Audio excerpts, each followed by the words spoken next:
Today, CNBC unveils the first ever Technology Executive Council survey. The group comprises 100 top tech executives from some of the world's largest companies across all industries and sectors. We asked the group about regulation in the face of growing data privacy concerns.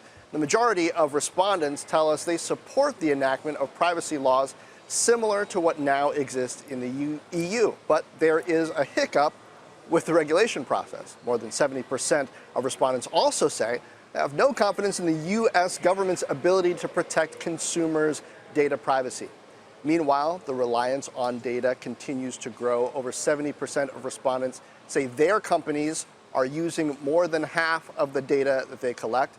And for more on the CNBC Technology Executive Council, you can head to cnbc.com/TEC.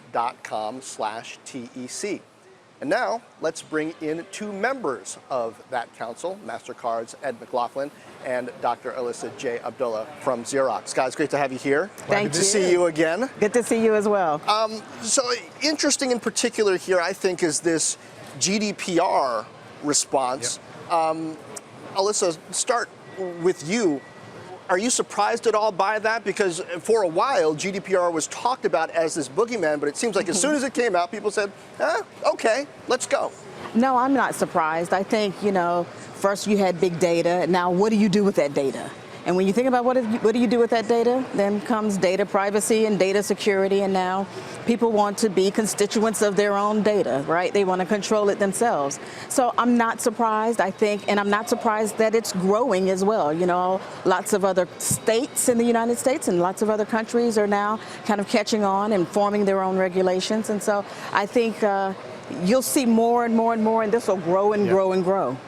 So Ed, is there any internal conflict between the idea GDPR-like regulation, pretty good, but we don't necessarily trust the federal government, I don't know, on a case-by-case basis to actually regulate privacy the right way? Well, I think when you look at what the GDPR did, is it provided great clarity for how to handle the data, what disclosures that citizens got. And the great thing for us at Mastercard is it was in line with the data policies we already had and data policies we have globally, but allowed consumers to understand here's how your data is being used. I think particularly in the US, the risk is a patchwork of regulation or a conflict of regulation. What we want for strong authentication for security can't be in conflict of what we want to provide for autonomy or anonymity. So how do you combine those two things? And that's difficult. So I think the real point of legislation is to say what are the principles that we as a society want to adhere to, and then leave the practices for how it's implemented to industry who understands how to do it best. So what do you think is more important, the international conflict resolution of regulation or the intra-national conflict that we have between the feds and states and so forth? Well, I think every regulatory regime, I think the U.S. as an example, needs to get great clarity for operating there. And we work with regulators around the world on how to do that. So one, great clarity for your domestic market is really important. And then we can see how that applies globally. What we do as a global company is we take the best practices we see everywhere and apply it to everything we do.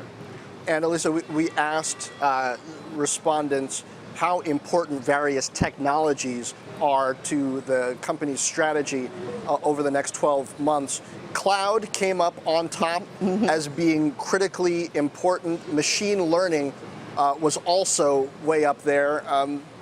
AI, I mean, in a way it's surprising because some other things were in there, including blockchain. I guess Facebook would have raised its hand really high on that one. What's your take on that? I think it's all part of consumerization. What's really at the cusp right now of consumerization? AI, I think, if I think about my mom and my dad and my family, then they're not thinking about AI. They're using it and don't really know it with, their smartphones and things like that. But what really makes sense to them is cloud. That's what they're dealing with every day. And so if you think about it like that, I think society thinks of AI as a little further reaching, and cloud is something I'm using now with my email, with data storage, with all of those type of things.